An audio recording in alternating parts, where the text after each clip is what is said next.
마이크가 안 되네요. 그렇죠? 네. 이거. 마이크를 켜시네. 네, 켰어요. 안 켰나? 네. 가장, 여러분, 이 전기기기나 전자기기에서 가장 문제점 제일 많은 게 스위치예요.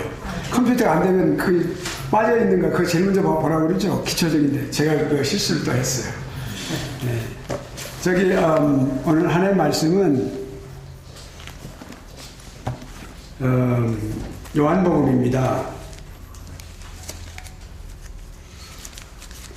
요한복음 4장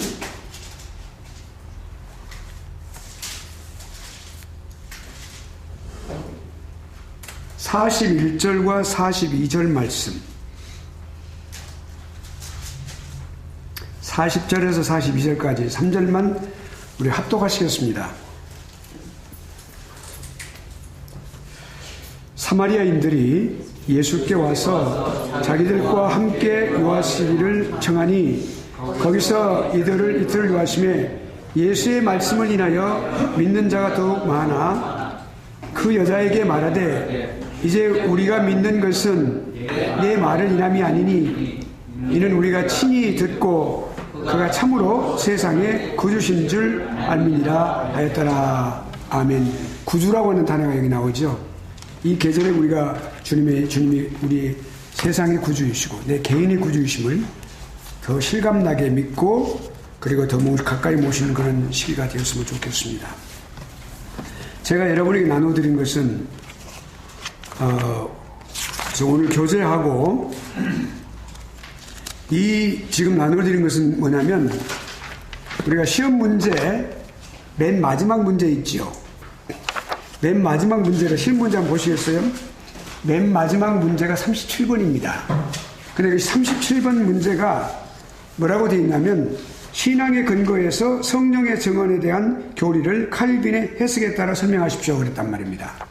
이게 마지막인데 이거는 필수적으로 여러분이 꼭 하셔야 됩니다. 그래서 여기 나눠드린 것이 여기 기독교 강요에서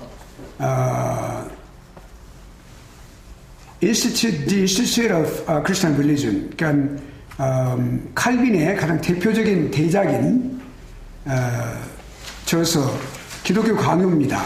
모든 교회 신학의 기초가 되어 있는 그것이 바로 이 칼빈의 기독교 강요인데요. 강요에서 여기 신앙에 관한 그 신앙의 근거를 어디에서 찾느냐 하는 것에 대해서 이 칼빈이 기독교 강요에서 명료하게 이거를 스테이트했어요. 그러니까 여러분이 여기서 보고 가장 핵심적인 부분을 시험 치를 때 답으로 써주시면 좋겠어요. 그러니까 그 핵심적인 부분을 찾으려면 이걸 다 읽으셔야 되겠죠. 물론 제가 오늘 나눠드린 교재는 이 신앙에 관한 문제가 빠져 있어요. 다음 주에 제가 마지막 강의할 때 갖다 나눠드리겠어요. 그런데 매우 중요한 겁니다. 이게 우리가 이제 교회 신학 프로그램의 마지막 이 서론을 우리가 마지막에 우리 공부할 때 신학에 대해서 공부하고 우리가 마지막 끝냅니다. 근데 거기서 이 신학의 근거에 대해서 매우 중요하거든요. 그래서 아마 이 조직신학, 이 교회 신학을 구성을 하신 분들이 학자들이 옛날 대학자들이 이렇게 신학을 맨 마지막으로 내적 지식의 내적 원리에 있어서 신앙을 맨 마지막으로 한 것이 참 잘했다 생각이 되어져요. 교회 신학에 대해서 사변 신학이 아니고 믿음으로 인도하는 그래서 결론을 내리는 너무너무 잘 돼 있어요. 성경적이고요. 근데 거기서 칼빈의 이 스테이트가 핵심입니다. 그러니까 여러분이 꼭 마지막에 37번을 꼭 하시길 바라겠습니다. 그리고 이제 한 가지 시험 문제에 대해서 만일의 경우에 내가 MDB 과정인데 내가 신대원 과정인데 지난번에 권사님이 저한테 그 질문을 하셨어요. 그런데 그 질문을 갖고 내가 생각하니까 다른 분도 그런 생각을 갖고 있는 분들이 계실 수가 있다는 생각을 했어요. 그래서 이 교육의 목적은 뭐냐면 점수를 많이 깎아가지고 떨어뜨리는 것이 아니라 이해하고 언더스탠드 하는 거예요. 내 지식으로 갖게 하는 거죠. 그러니까 특별히 신학은 신앙과 그것이 신학이 늘 결부돼야 되거든요. 그러면 그 교육의 목적을 달성하기 위해서 한 주제로만 가지고 성경의 영감에 관한 완전성만 가지고 하는 것도 좋지만 전체적으로 다 다룬 이 시험을 치르는 것도 좋겠다 생각이 들어요. 그래서 신대원 학생들도 원하시면 시험을 꼭 치르시길 바랍니다. 그렇게 다 해서 객관식 문제는 4개를 다 하되 16문제 중에서 37번 문제는 반드시 들어가고 나머지 15문제는 골라서 하십시오. 그래서 그 시험 문제를 그렇게 했으면 좋겠다 생각이 돼요. 여러분 그렇게 하시겠습니까? 네. 그렇게 해서 그러면 일단 그러나 시험을 치르시는 분들이 더 많아졌으면 좋겠다 그런 생각이 들어져요. 그래서 그렇게 하고 그러나 나는 시험도 좋은데 시험은 내가 한번 개인적으로 보고는 않지만 교수님한테 리포트는 안 하지만 내가 한번 개인적으로 치러보겠다 그러면 혼자 치르시는 거 좋아요. 치르고 내 자신 한번 점검해보는 것이죠. 예, 그래서 그렇게 하고 그러나 오케이 그렇다면 내가 이거를 글로 표현해서 내 논리적으로 한번 내가 써보겠다. 내가 신대원 학으로서 내가 한번 이거를 내가 페이퍼를 써보겠다. 그러면 정식으로 제가 여러분한테 이렇게 교재를 쓸 때 꼭 이게 풋노트를 해서 꼭 이렇게 해야 되는 이유는 여러분이 참고하라고 글을 쓸 때 앞으로 페이퍼를 쓸 때 논문 같은 거 그렇게 해서 100% 제가 완전한 걸 다 쓰는 건 아니에요. 그러나 이거를 그런 방식으로 쓰는 것에 대해서 여러분에게 도움이 되게 하고 쓰는 것이기 때문에 그래서 오케이 내가 한번 그렇게 써보겠다. 그 자신감을 한번 가져보겠다 하는 분은 그렇게 하시고 시험도 치르고 그걸 또 내가 교수님 앞에 제출하겠다 그러면 여러분 그 시험 문제를 시험 치르되 제출하실 때 반드시 하나님과 함께 하셔야 돼요, 여러분. 그거는 그러니까 하나님 앞에서 딱 시계 딱 놓고 하라 그랬죠. 이렇게 말씀드렸죠. 그렇게 해서 시간 딱 지켜가지고 그렇게 해서 내가 몇 분 걸렸다고 양심적으로 딱 써서 저한테 제출하시기 바랍니다. 그렇게 하고 또 다른 질문 있어요. 아까 많이 그 신음소리가 나던데 뭐 어떤 신음소리요? 그 뭐 숙제가 많다 힘들다 그러시던데 무슨 그 이렇게 마음속 어떤 어려움 있으세요? 말씀해 보세요. 예? 무엇이요? 기쁨의 소리. 예? 기쁨의 소리. 기쁨의 소리요? 이제 대화버렸어? 해결 대화버렸어? 내가 여러분 말 안 들어도 이게 말씀드리니까 해결 대화버렸어? 오케이. 이심전심이고 하나님께서 성령께서 역사하시는 거예요, 그거는 그러니까. 오케이. 자, 그러면 자 시작하겠습니다. 여러분 다 이해하셨죠? 네. 예, 오케이. 그러면 학문을 부담 없이 즐겨야 돼요. 학문을 꼭 즐겨야 됩니다. 신앙은 기쁨으로 해야 돼요. 기쁨의 소리라고 그랬으니까. 자, 그럼 우리가 오늘 이제 이번 학기에 이제 2번 남았습니다. 오늘은 이제 지식의 내적 원리, 지식의 원리에서 신학에 있어서, 교의학에 있어서 특별히 지식의 외적 원리,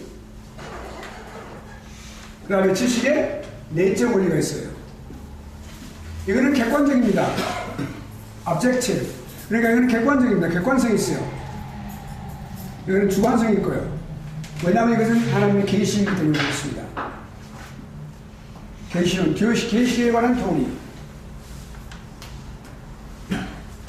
그래서 하나님께서 이 외적 우리의 인간이 인지할 수 있는 능력에 밖에서 하나님 말씀 주신다는 말이에요.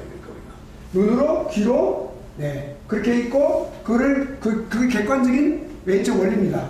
그것을 우리가, 인식을 통해서 우리가 그것을 받아들인다고, 이성을 통하여. 그러니까 우리가 그것을 전인적으로 받아들이는 것이죠. 그러니까, 내적 원리예요, 그것이. 내적 원리 그것이 주관적이에요. 그것이 개인에 따라서 전부 다 받아들이는 것이 틀려요.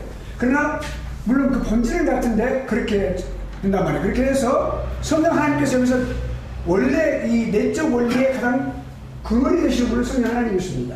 성령 하나님께서 우리 내적인 사람, 속사람에서 역사를 하셔서 우리가 그걸 받아들이고 이해하고 믿음으로 그걸 우리가 신앙이 발생하게 되고 그리고 또 그것을 우리가 하나님 앞에 하나님 사랑하게 되고 하나님 우리를 응종하고 그리고 반응하고 우리가 신앙하고 그리고 또 우리가 헌신할 수 있도록 그렇게 하시는 과정이에요. 그것이. 네, 이게 신앙이라고 신앙. 그러니까 외적 원리 곧 신앙이에요. 그러니까 우리가 지금 오늘부터는 이제 우리가 내적 원리에 대해서 이제 공부를 하게 되는 겁니다. 이것이 이제 내적 원리를 지금까지 우리가 지식 계시론에 관한 공부를 했어요. 그렇죠? 외적 원리 다 공부했어요. 다 준비했어요. 그리고 그 계시의 외적 원리는 계시의 가장 총화인 그리고 가장 마지막으로 기록된 하나님 말씀으로 공부했어요. 성경에 대해서. 그것이 이제 우리에게 들어가서 어떻게 역사를 하게 되느냐? 성령 하나님이 인도하심으로 이걸 우리가 공부해야 되겠죠. 그러면 그러기 전에 우리가 이제 역사적으로 이런 것들을 학자들이 이런 내적 원리에 대해서 연구하기 위해서 많은 여러 가지 특별히 대별하여 4가지로 많이 준비를 했어요. 그렇게 과정을 했어요. 그런 것들에 대해서 우리가 공부를 먼저 할 겁니다. 그리고 이제 궁극적으로는 우리가 이제 신앙에 관해서 우리가 발견하게 되는 신앙으로 우리가 가게 되는 거예요. 네, 그 신앙으로 그것이 올바른 내적 원리의 원리인데요. 그러니까 그러기 전에 우리가 오늘 이 시간은 전부가 그런 4가지의 그런 여러 가지 견해들, 입장들, 그런 방법들에 대해서 어떻게 찾으려고 노력했느냐. 예. 그래서 우리가 공부를 하게 됩니다. 그러니까 오늘 공부하는 것은 좀, 성경적 아닌 부분들 많이 공부하게 돼요. 그러니까 우리가 그런 부분에서 항상 우리가 중심을 분명하게 두고 그거를 이렇게 비판적인 안목으로 잘 보면서 우리가 공부를 해야 될 필요가 있습니다. 자, 그러면 이제 우리가 내적 원리가 의미는 뭐냐? 의미는 뭐냐? 첫째 우리가 그 의미를 찾을 때 주체와 객체의 조화에 찾아요. 주체 그리고 객체. 주체는 뭡니까? 하나님이신데 그 하나님께서 우리 계시인 하나님의 말씀을 통하여 갖고 계시는 거예요. 그 계시예요. 그게 하나님 자신을 드러내 보이시는 거예요. 객체는 누구냐? 바로 우리 개인들 자신들을 말하는 것입니다. 그건 주관적인 객체들을 말하는 거죠. 그러니까 그것이 반드시 뭐예요? 이 내적 원리는 지식의 내적 원리와 외적 원리는 반드시 어떻게 돼요? 주체와 객체가 조화를 이루어야 된다. 그것이 진정한 참된 종교라 그래요. 그 기독교는 아주 그것이 잘 조화가 이루어져 있어요. 아주 퍼펙트하게.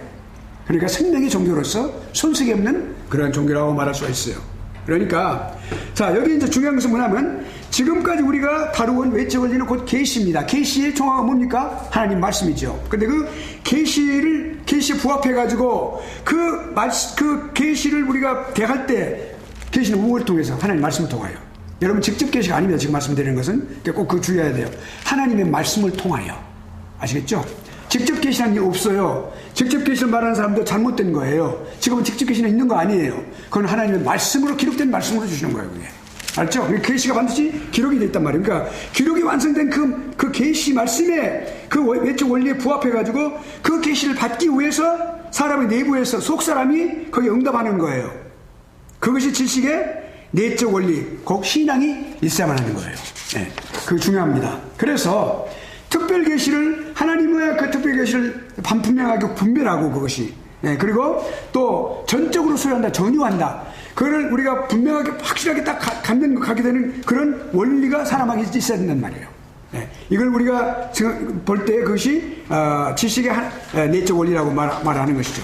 그러면 인간의 모든 삶은 객관적인 것과 주관적인 것. 그러니까 밖에서 객관적으로 있어요. 하나님 말씀이 있어요. 객관적인 계시가 있단 말이고 객관적인 것과 내 안에 주관적인 것이 반드시 뭐예요? 서로 상호 대응하게 돼 있어요. 그것이 인류의 우리 인간의 삶이에요. 우리는 그러니까 이런 마음의 창이라는 말을 써요. 마음의 창이 있어요. 창. 이게 눈이에요. 눈으로 세상을 보는 거예요. 귀가 있어요. 귀로 세상을 듣는 거예요. 그리고 입이 있어요. 입은 내 안에 있는 것을 밖으로 나가는 거예요. 이런 들어오고 나가는 이런 창이 있어요. 창. 그 경계선이 있는데 그 경계선을 딱 두고 그걸 두어가지고 거기서 뭐예요? 거기서 우리가 이렇게 내다보는 거예요. 밖에. 눈은 마음의 창이라고 그랬죠. 밖에 내다보는 거예요. 모든 건 다. 예. 그리고 밖에 있는 것들도 우리 눈을 통해서 우리가 안으로 흡수하는 거예요. 접수하고 인식하고 받아들이는.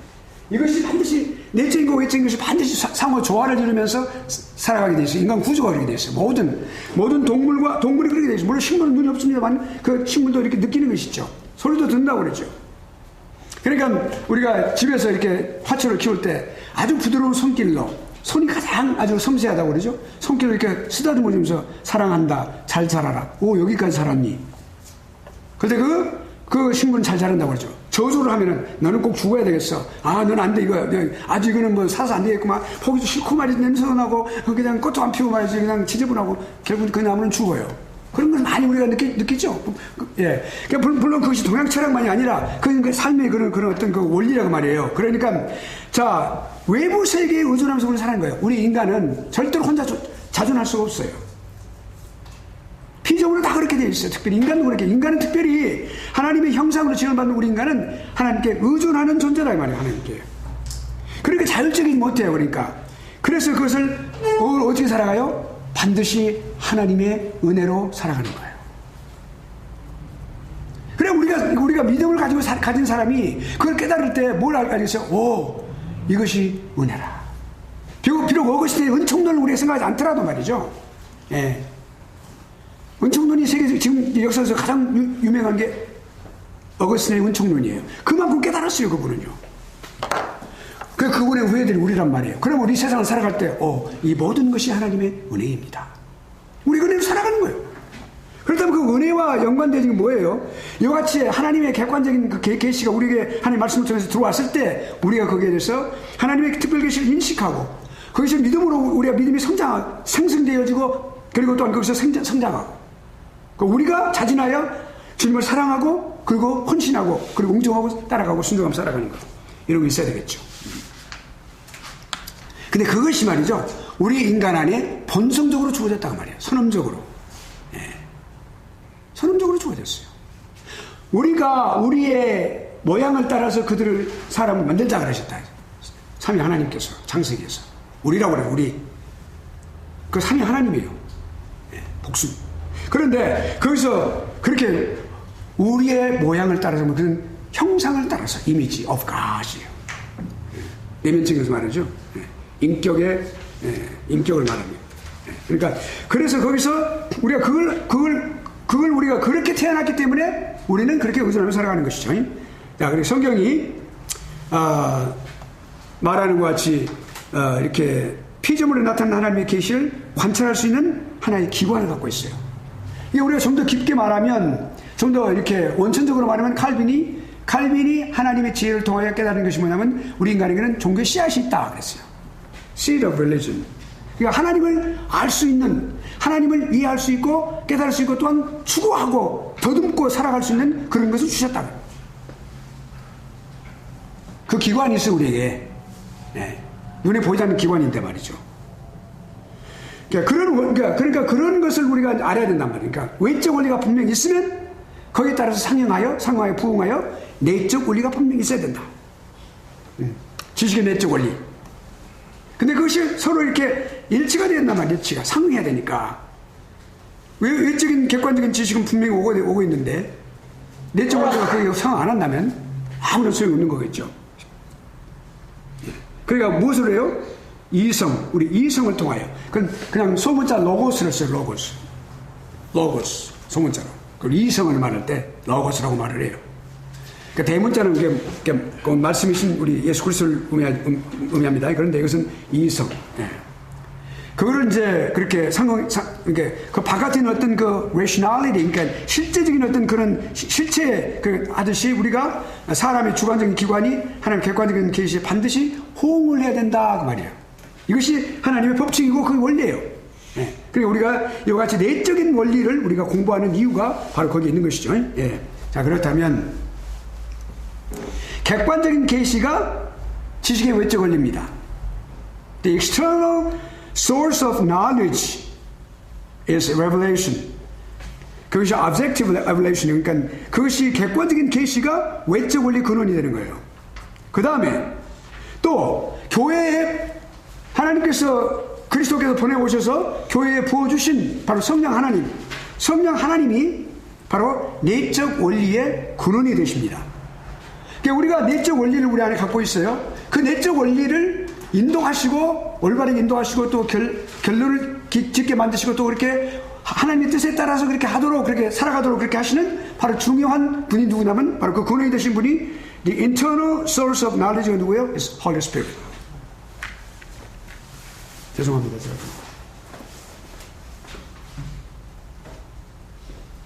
분명히 가을인데 늦가을이 이렇게 사람을 더웁게 하는군요.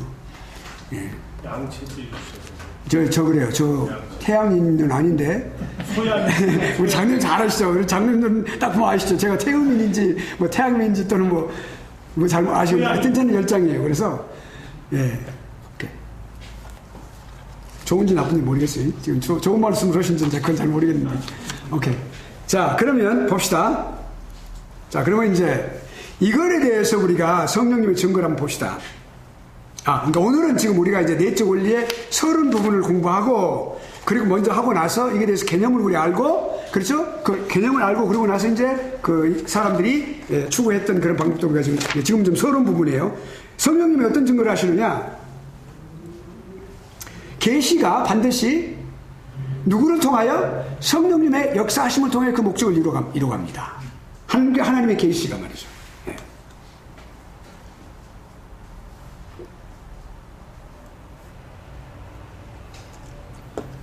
그러니까 여기 인간을 재창조한다는 말은 뭐냐면 다시 거듭나게 한다 그 말입니다.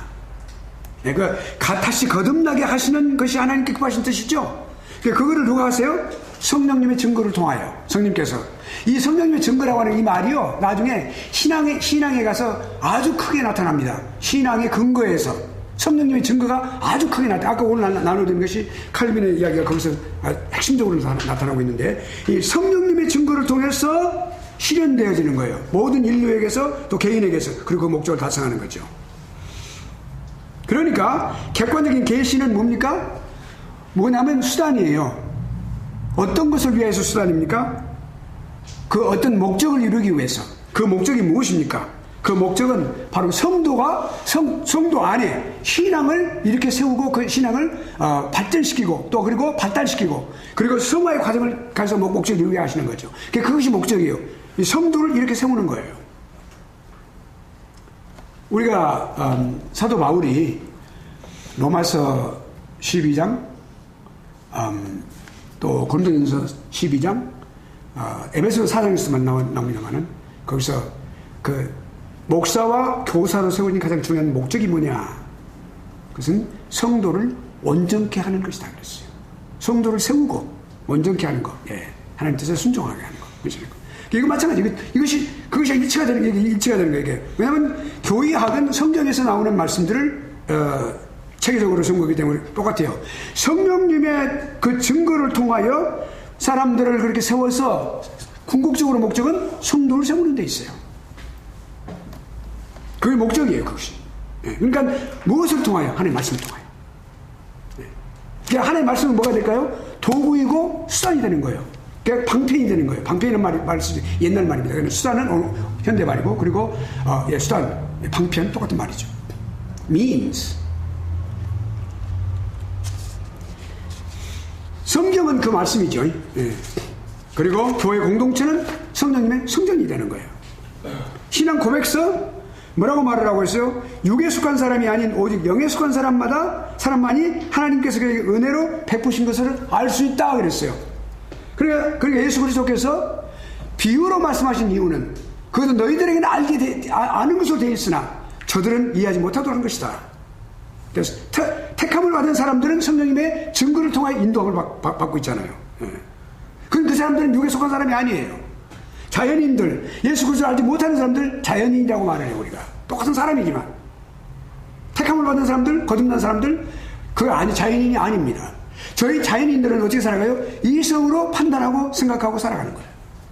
그러나 여기 믿는 사람들은, 택함을 받은 사람들은 신앙으로 생각하고 그리고 판단하고 살아가는 거예요. 하나님의 관점에서, 말씀에 의해서 성령 인도하신 것 같고.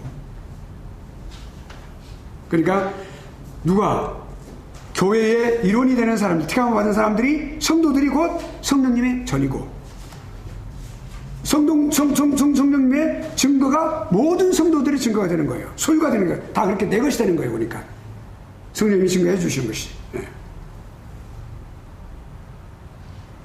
자, 그렇다면 이것을 우리가 이제 알고 나서, 그렇다면 이제 내적 원리 본질을 어떻게 탐구해 왔느냐, 역사 속에서 우리가 이것을 생각해 볼 필요가 있어요. 이것은 교회 신학이기 때문에 이런 것들을 다룹니다. 다른 과목에서는 안 다루는 것인데 교회 신학이기 때문에 이걸 다루는 거예요. 왜냐하면 신앙이라고 하는 그 학문, 신앙을 교회 신학적인 관점에서 확립해야 되기 때문에, 예, 그것을 이제 다루는 것입니다. 그러니까 연역적인 방법을 통해서 하게 되는 것이죠. 예. 자, 그러면 내적 지식의 내적 원리를 분명하게 여기 인식한 것은 개혁신학입니다. 그러니까 종교개혁 때부터, 종교개혁자들로부터. 그러니까 그럴 때 그 인식을 해서 그러면 오케이, 그럼 내적 지식의 내적 원리가 있다. 그렇죠? 과연 그러면 이 원리의 본질은 무엇이냐? 그런 질문을 하게 되겠죠. 과연 우리가 그 본질을 알아야 되지 않겠느냐? 본질적으로 알아야 되지. 그 의미는 무엇이고 그 본질은 무엇이냐? 이거를 늘 의문을 갖기 시작을 했어요. 그때부터 역사적으로 사람들이 늘 그걸 추구하기 위해서 노력을 많이 했어요. 자기들이 갖고 있는 신학적인 배경을 통해서, 자신들이 갖고 있는 어떤 신앙적인 배경을 통해서, 자신들이 갖고 있는 어떤 학문적인 그런 이론을 배경을 통해서 그렇게 했다고 말이에요. 그것이 뭐예요? 첫째는 자, 하나님의 계시를 판단하고 접수하고 사유하는, 다시 말하면 전유하고 완전히 내 것을 함고 하는 그것을 어떤 방식으로 하느냐? 그 네 가지. 첫째는 인간의 지식에 의해서 한다. 즉 인간의 지식으로 한다. 다른 말로 말하면 역사 변증법적인 방법은 하나의 이성을 통한 학문적인 지식을 통해서 그것을 규명해 보려고 하는 것을 말하는 것입니다. 두 번째로 사색적인 이성을 통해서 사색적으로 생각하는 것. 그러니까 사변적인 방법이란 말은 사고를 통해, 인간의 사고를 통해서, 철학을 통해서 말이죠. 철학적인 사고를 통해서, 이성을 통해서 말이죠. 철학이 거기서 주체가 되는 거죠. 그 다음에 셋째로는 경건한 감정. 오케이. 이와 같이 어떤 하나님 계시를 접했을 때에 거기서 인간에게 일어나는 어떤 감정적인 어떤 그런 변화, 근데 종교적인 어떤 그런 경험, 그런 방법을 통해서 추구하고 그것을 탐구하려고 노력을 했었어요. 그래서 결론을 지으려고 했었어요. 이것이다, 바로 이것이. 내적 원리는 바로 이것이다 라고 하려고 했었어요. 네 번째 마지막으로는 도덕적인 것이, 이것은 윤리입니다. 윤리. 그러니까 하나님 말씀을 윤리로 해석하는 거예요. 도덕적으로. 그런 방법으로, 심리학적으로 말이죠. 그렇게 해서 그거를 추구하기 위해서 노력을 했다. 이런 사람들이 있었어요. 그러니까 그런 것들이 내가 이제 오늘 이제 지금부터 이제 우리가 그거를 이제 하나하나 이렇게 조금 해가는 방향으로 하겠습니다. 자, 여기 중요한 것은 인간적인 지식을 통한 역사 변증법적인 방법을 통해서 추구했던 사람들이 가장 중요하게 생각하는 게 뭐냐? 그것은 지식입니다. 지식. 일반적인 지식에서 그것을 찾았어요. 찾고 그것을 추구하고 그것을 찾으려고 노력을 했어요. 일반적인 지식, 학문적인 지식을 말하는 것입니다. 근데 그 진리를 역사적인 관점에서 그 변증법적인 관점, 그러니까 historical, apologetical, 거기서 그 메소드예요. 거기서 그런 기초 위에서 그것을 세워서 그 학문적으로 세우려고 노력을 했어요. 자, 그러면 이것을 우리가 이제 항상 분기점은 종교개혁입니다. 그렇죠? 종교개혁 시대죠. 그 이전과 이후는 완전히 판약이 달라졌으니까. 개념이, 그리고 실행하는 그 프랙티스가, 이런 것이든 그 컨셉트가 완전히 다 달라져서 다 바꿔졌으니까. 종교개혁자를 통해서. 그러니까 그 후로 또 한 2세기 이후에 18세기부터 또 이제 잘못된 것이 또 나타나기 시작을 했습니다만은, 자, 오늘 종교개혁 이전을 한번 봅시다. 하나님의 계시. 하나님의 계시는 우리가 쉽게 말해서 인간적인 어떤 인간적인 본성과 맞지를 않습니다. 하나님의 계시는 생각하는 것이 완전히 달라요. 개념이 완전히 다르고 뒤바뀌어져 있어요. 인간적인 개념은 무엇입니까? 인간 위주로, 그러니까 인간의 이성 위주로, 인간이 갖고 있는 학문의 어떤 금자탑을 통해서 이루어가는 것이 가진 것이 인간들이에요. 그것은 우리가 시날 평지에서, 창세기 11장에 보면 시날 평지에서 시작된 거예요. 우리가 우리의 탑을 쌓고 그랬어요. 우리의 어떤 그 권위를 막 만들고 저 하늘까지 올라가 보자. 다 보자 그랬어. 그것이 곧 인간들의 추구하는 것이고 본성이고 생각하는 거예요. 그 인간이 갖고 있는 하나의 문화와 문명이 그렇게 돼 있어요. 자, 여러분, 그런데 그런 이렇게 딱 이렇게 물이 담겨져 있어요. 그걸로 가득 차 있어요. 거기 돌멩이 하나가 탁 던져져 있어. 그럼 뭐가 파장이 일어나죠. 그 파장이라는 것이 하나님의 계시의 말씀이에요. 근데 그 계시의 말씀은 그렇게 말하지 않고 있어요.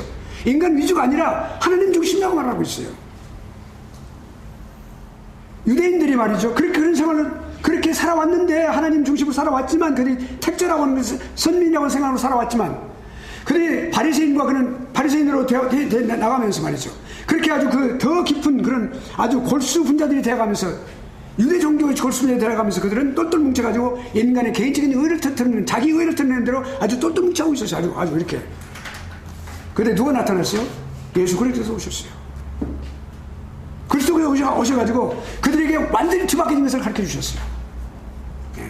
인간적인 것이 아닌 것을. 인간적인 것을 갖고 있는 그 생각들에 이 독사의 자식들아 그러면서 계속해서 주님께서는 다른 것을 가르쳐 주셨다고요. 무엇을 가르쳐 주셨어요? 하나님 중심의 그걸 가르쳐 주셨어요. 그러니까 하나님 계시는 인간 생각과 달라요.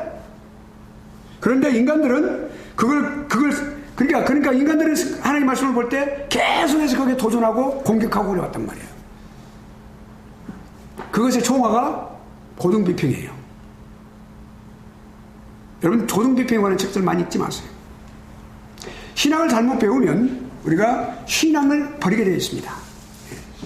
그러니까 보세요. 여기 보면은 그랬는데 이것이 오늘 인간적인 지식을 통하여 역사 변증법적 방법을 통하여 그렇게 추구하고 그걸 세우려고 하는 그런 것이 바로 종교 개혁 이전에 아주 강해졌단 말이죠. 그런데 우리가 변증에 대해서는 좋은 면과 나쁜 면 나중에 설명하게 되어 있어요. 자, 변증. 이거 변증에 대해서 봅시다. 우리가 사전적 의미를 한번 볼까요? 변증이 뭐냐? 어떤 개념을 개념을 논리적으로 제가 각주에 달아나 설명해서 여러분 이해를 돕기 위해서 다 각주를 많이 보면 이해를 많이 할 수 있어요.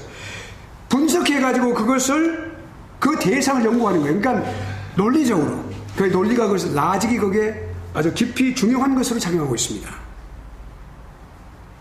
그래서 변증법이란 뭐냐? 철학에서 어떤 문답을 통해 가지고 진리에 도달하는 방법인데 해결한 이 변증법을 이용해 가지고 반드시 어떤 진리를 어떤 정의가 있어요. 그럼 정의가 있는데 여기 정의에 대해서 반드시 반대되는 것이 나온다. 정의에서는 반이 나온다. 근데 서로 그렇게 해서 갈등을 일으키고 있단 말이에요. 그럼 거기서 뭐가 나오면 합의라고 하는 합리적인 것이 여기서 중재 역할을 해서 결국엔 결론 낸다는 아주 쉽게 말해서 해결의 변증법. 그 변증법을 해결에 많이 철학에서 이용을 했죠. 그러니까 모순이라든지 또는 어떤 대립을 갖다가 대립시키는 거예요. 정과 반이 대립할 수 있도록. 예. 그래서 그 대립을 근본 원리로 그렇게 설명하려고 하는 그런 것들. 예. 오케이. 자, 그러면 우리가 이런 변증법에 대해서 계시와 같이 오래됐어요. 옛날부터. 예. 예, 그것을 갖다 그렇게 해서 경건한 사람들을 악한 사람들 공격에 저항하고 그렇게 그걸 지켜야 되고 그 진리를 지키는 그런 일에 대해서 굉장히 많은 노력을 했었어요. 이스라엘이 그랬었고 설교하는 사람들도 자신들이 사명과 설교에 관한 것들도 반드시 어떤 증명해야 되고 지켜야 됐었단 말이죠. 그러니까 초대교회 때 변증학자들이 아주 훌륭한 변증학자들이 많이 나왔습니다. 터툴리안이라든지 또는 아다나시우스라든지. 자, 그래서 그런 변증학자들을 통해서 그리스도를 믿는 신앙이 많이 지켜지는 그런 것을 우리가 볼 수가 있습니다. 그래서 이같이 선지자들 또는 사도들 그렇게 변증학자들은 계속해서 그렇게 가르치고 설교하는 그 모든 것들을 반드시 말과 행동으로 증명하고 그것을 지켜야 됐어요. 예수 그리스도가 오셨을 때에도 마찬가지예요. 그리스도도 마찬가지예요. 오셨을 때 우리 요한복음 1장에서 말한같이 빛이 세상에 왔는데 그 사람들을 위하여 온 빛을 그 사람들이 알지 못했다. 영접하지 않았다 그랬어요. 네. 계속해서 주님은 아버지께서 하신 말씀과 행하신 그 모든 것을 사역들에서 호소하면서 그렇게 성부의 증거하심을 통해서 계속해서 증거하고 증언하시고 하셨어요. 네, 증거하셨어요. 그러니까 예수 그리스도의 가르치심, 그리스도의 행하심 이런 모든 것들은 사실은 어떤 증거일 뿐만 아니라 그 하나가 또한 강력한 변증이 되는 거예요. 변증이라는 것은 변호해서 증명하는 것이에요. 진리를 증거하는 것입니다.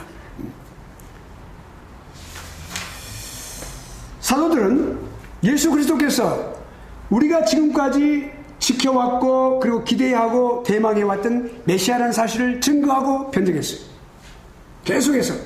그리고 성령께서 이렇게 강림하신 이후부터 능력을 받은 사람들이 계속해서 예수 그리스도의 죽으심과 십자가의 죽으심이 곧 속죄사역이라는 사실을 말했고, 그리고 그리스도의 부활하심이 성령 하나님이 능력으로 기대했다는 사실을 분명하게 그들에게 이야기를 했어요. 그것이 다 증거하고 또한 변증했어요. 지키기 위해서 변하고 증명했어요. 2세기 변증과도 마찬가지. 초대교회 때.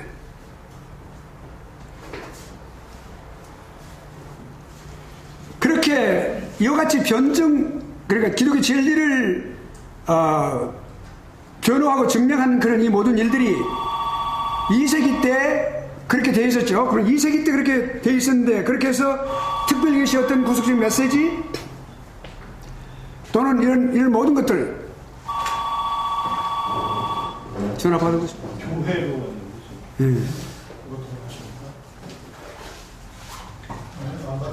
예, 안 받으니까 끊어진 것 같아요.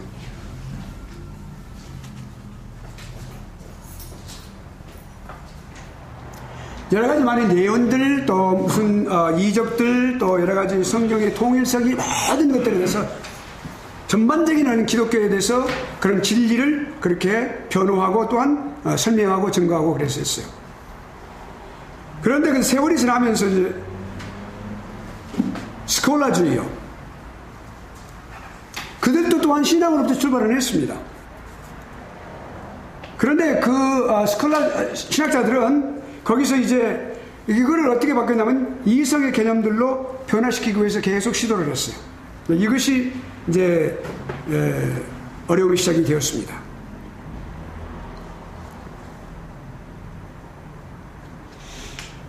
모든 진리는 하나로 통합되어 있는데 이거를 구분했어요. 자연적인 진리, 그리고 또한 초자연적인 진리. 자연적인 진리는 무엇을 말합니까? 일반 학문을 통해서 이루어진 모든 진리라고 말하는 것들이죠. 초자연적인 것은 뭡니까? 하나님 말씀을 통하여. 그러니까 자, 여기 자연적인 진리는 이성을 통해서 증명될 수 있지만 초자연적인 진리는 그렇게 오직 하나님의 권위에 의해서만 수용될 수 있다, 그렇게 말을 했어요.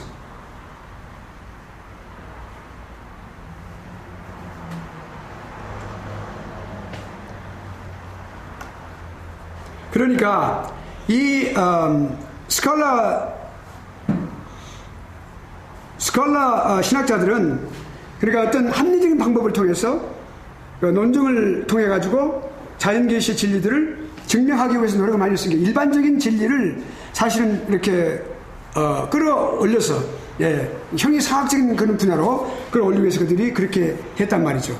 그렇게 해가지고 그 다음에 그렇게 하면서 또한 그 비슷한 방법으로, 똑같은 방법으로 거기에서 특별계시의 그 어떤 가능성이나 필요성 이런 것들을 입증하고, 마지막으로 우리 인간의 이성을 통해 가지고 특별계시 존재를 근거해 가지고 신앙으로 받아들일 것을 촉구했는데, 그거를 너희들이 인간적으로 그것을 이해를 하지 못하더라도 반드시 신앙으로 그것을 받아들여라, 강요를 하는 그런 것을 촉구하고 강요하는 그런 내용을 갖게 되어진 것입니다. 그러니까 특별계시를 믿도록 하기 위해서 어떤 그 믿을 수 있는 것들의 동기, 그거를 가지고 반드시 그렇게 믿도록 하라, 이렇게 또 믿을 수 있는 동기를 추구하기 위해서 노력을 많이 했다, 그 말이죠. 예. 여기 이제 신적인 계시인 성경이 교회 증거에 의한다는 논증은 특별히 종교개혁 이후에 로마 카톨릭에서 발전되었다. 이 말은 뭐냐면 신적인 계시 성경이 교회가 반드시 증거하고 보증하고 해설하고 해석해야 된다 라고 말을 했죠. 지난번에 우리가 공부하듯이 로마 카톨릭에서 그들이 추구하는 것은 뭐냐면 반드시 성경이 반드시 교회 위에 있었는데, 교회는 반드시 성경에 의해서 탄생되고 또한 그렇게 성장했는데, 이거를 갖다 교회의 그 권위를 갖다 높여가지고 성경과 똑같은 이렇게 위치해 놓고, 다음에는 또한 그렇게 공의의 결정을 통해서 교회가 이 성경을 해석하고 또 그걸 증거하고 그리고 보충해야만 성경이 완전한 성경이 될 수가 있다, 그렇게 해석을 할 수가 있다, 이렇게 말해서 반드시 그 종교개혁 이후에 또 가가지고 나중에 그런 카톨릭에 것이 많이 발전된 것을 우리가 볼 수가 있어요. 그러니까 신적인 계시는 하나님의 말씀 성경이 교회의 증거에 의해서 돼야 된다는 그런 논리를 그들이 폈다고 말이죠. 예. 그러니까 여기 지금 보면은 인간적인 신앙을 산출하는 것이죠. 결국엔 일반적인 진리, 일반 은총, 일반적인 학문, 일반적인 그런 것에 의해서 이루어지는 그런 그 학문을 그 열매인 그런 그 논증에 의한 그런 것에 의해서 뭐요? 특별 계시를 갖다가 그렇게 그 합리 논증 자연 계시를 갖다가 특별 계시의 그 위치로 이렇게 올리면서 그렇게 했다는 사실이 그들이 참 잘못한 것이죠. 결국엔 어떻게 했냐면 일반 계시의 것을 우리가 성경사학적인 것으로 올릴 수는 없는 것이죠. 결국 어떻게 했냐면 무엇을 나타냈어요? 어떤 그 인간적인 신앙, 인간적인 어떤 이성을 바탕으로 하는 신앙, 그게 성립될 수는 없지만 그것은 그렇게 한 것을 갖다 그렇게 하도록 그렇게 그들이 산출해내고 말하다가 말이죠. 그러니까 신적인 어떤 신앙을 만들어내지는 못했다. 우리가 이렇게 신앙에 대해서 말할 때 신앙의 가장 중요한 본질은 무엇이냐면 그 신앙은 출처가 어디서 들어와요? 하나님으로부터 오는 것이죠. 절대로 일반적인 어떤 계시로부터, 일반적인 계시는 산과 바다의 들, 또는 어떤 우리가 살아가고 있는 어떤 학문, 또는 인간적인 이성, 또 어떤 경험, 우리의 삶 속에서 우리가 신앙을 우리가 추출해낼 수 없고 유출할 수가 없습니다. 반드시 신앙은 하나님으로부터, 예수 그리스도로부터 그것이 와야 된다고 말이에요. 성령 하나님을 통해서. 그리고 생성되어지고 그것이 성장하고 성화에 가득할 수가 있는 것이죠. 그런데 이 사람들의 잘못은 뭐냐면, 이 사람들은 그 일반 계시를 통해서, 일반 계시를 그들이 뭘 통해서 그걸 통해서 그걸 가지고 그걸 특별 계시 수준에 올려서 거기서 신앙을 추출하려고 노력했단 말이에요. 신앙을 거기서 이렇게 definition, 그러니까 거기서 이렇게 정의하고 그걸 갖다 수립하려고 그렇게 했다고 합니다. 그러니까 결국엔 그들의 산물이 뭐가 되었어요? 인간적인 신앙에 그치고 말았다는 것이죠. 신적인 신앙, 하나님으로부터 오는 그런 신앙을 그들이 산출할 수가 없었다 말입니다. 그렇다면 여기 봅시다. 스콜라주의자들의 잘못된 것이 바로 그것입니다. 사실 이 스콜라주의자들의 그 핵심적인 그 신학의 핵심적인 것은 그들이 그 지향하는 것은 뭐냐면 로만 카톨릭하고 같습니다. 교회가 성경을 보충하고 해석해야 된다. 보충해야 된다. 라고 말을 했기 때문입니다. 그 다음에 이제, 그리고 교회를 성경의 우위에 두었습니다. 예. 그들이 그렇게 했단 말이죠. 그러면 종교개혁 이전은 그렇게 됐고요. 그 다음에 종교개혁 이후에, 그러면 종교개혁자는 어떻게 됐냐? 원칙적으로 그런 그 로마 카톨릭에서 갖고 있는 위기질서, 지난번에 말씀드렸죠? 그런 위기질서가 뭡니까? 하나님의 말씀과 교회의 그 위치, 그걸 잘못 그들이 이렇게 도치시켰죠. 도치. 교회의 권위를 성경의 권위 위에다 뒀단 말이죠. 이런 어떤, 그리고 그 위에 뭡니까? 또 교황의 그 무엇을, 이런 것들이 그런 것을 위계 질서를 완전히 거부했어요. 다른 입장인데 뭐냐면 그것이 결국엔 종교개혁은 연속적으로 신앙의 단계로 이끄는 자연적인 이성애가 아니라 기독교 신앙에서부터 한다라고 신앙을 택했어요. 기독교 신앙에서부터 출발한다. 그러한 신앙이, 이와 같이 기독교 신앙에서 출발하는 그런 신앙이 오직 신적인 권위에서, 여러분 지금 우리가 신적인 권위에만 의지하고 성령님에 의해서 역사된다라고 말을 했어요. 여러분 지금 우리가 무엇을 공부하고 있습니까? 우리가 지식의 내적 원리예요. 우리 안에 발생하는 신앙을 지금 우리가 공부하는 거예요. 우리가 신앙을 늘 마음에 우리 염두에 둬야 됩니다. 지금. 그렇죠? 그러니까 우리 이 신앙이라고 하는 것은 반드시 뭐예요? 신적인 권위에 의해서만 실제로 그게 산출되어지고 의지하는 것이죠.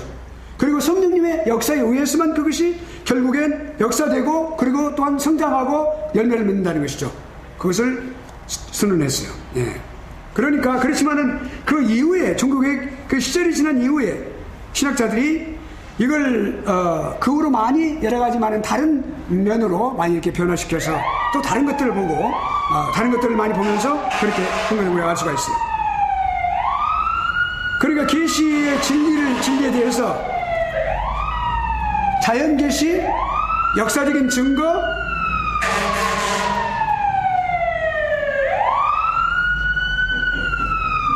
역사적인 증거.